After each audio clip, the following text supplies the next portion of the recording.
Hello, this is Mrs. Lucas from Volusia Online Learning. Welcome to your virtual open house. I'd be your teacher for English 4, English 4 Honors, and English for College Readiness. I'm going to zip through this pretty quickly. I'm looking down at my screen here. All right, so here we have the Keys to Success. This was authored by one of my colleagues, and I think it's great. It's really the keys to success for all of your virtual courses. So if you just take a look here, I'm just going to hit on a few of them. Please make sure that you update your email addresses and phone numbers and things of that nature with your teachers so they can be sure to reach you. Check your emails. Be sure to stay on pace. Now, when you log in into your course on your dashboard, it will tell you right in front on each course whether you are on pace. I think it says on target, behind target. Ahead of it. So please stay on pace. I will talk about that a little bit more. And to be sure to contact your teachers, reach out to them if you have these alerts because they may not see them. They may have checked earlier and maybe your alert checked in as soon as they logged out. So be sure to reach out to your teachers for alerts. All right. Now, I do want you to keep an eye on this. I'm speaking namely to senior English students because I do have English 1, 2, and 3 students as well. But the bulk of my students are senior English students, and I have the tests and essays are going to be your summatives. There aren't any projects. And then for formatives, there are going to be quizzes. Now, please don't look at quizzes. It's just something that's not that important because all of your quizzes set you up for your test, and you'll see what I mean in a moment. So again, 60 for summatives, 40 for formatives, and most of you know that.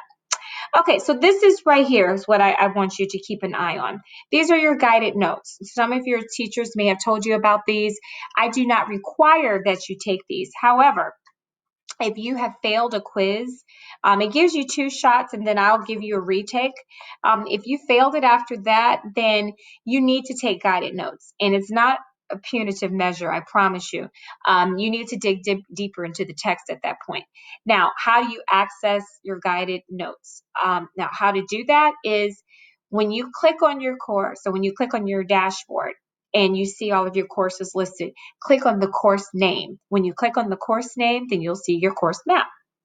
At the top of each lesson, lesson 1.1, 2.5, 3.8, all of them will have this blue bar right across the top here. When you see that blue bar, you're going to hit plus. When you hit plus, you'll see view guided notes.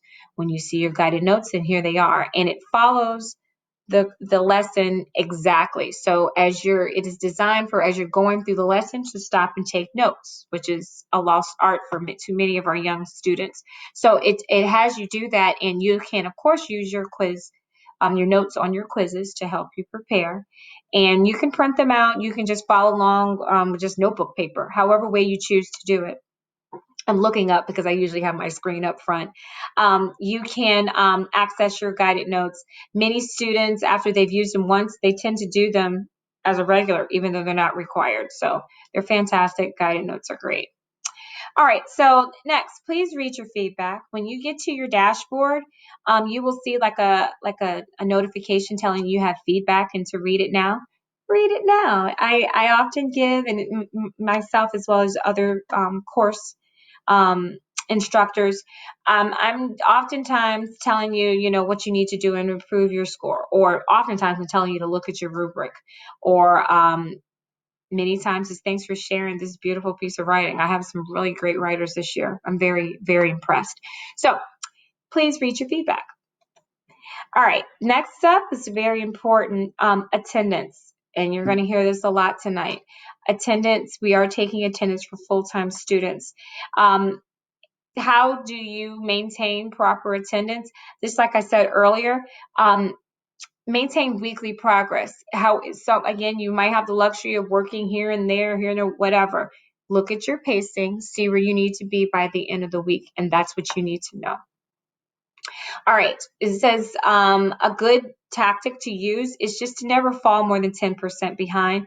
10% is it's a quick number that you can catch up rather quickly. Have a passing grade, which is a D or above. dear, Bub is still passing, and to make sure that you notify your teachers in case of family emergencies, anything that may keep you from logging on the way you're supposed to. And then lastly on this slide, please note that you will not receive a report card grade, but rather an end of the semester grade. So you will receive a semester grade on your report card, right? All right. And then lastly, I want to note for you to look out for an email that's coming tomorrow. There on that email, I will have a video of like an extended version of what I have here because it's rather quick. I have time restraints. And I also want to send you on that email a link to my Zoom room. We're going to talk about some essays and things like that to help improve your grades. And I also want to talk about plagiarism. I know I have some students who just they don't know what it is. And I have some students I need to let them know that I know what it is. All right. So I'll see you Monday. Look out for your email tomorrow. If I was your first teacher, welcome. Go see your other teachers. Go check them out. If I was your last, enjoy the rest of your evening. Thank you for coming. Bye-bye.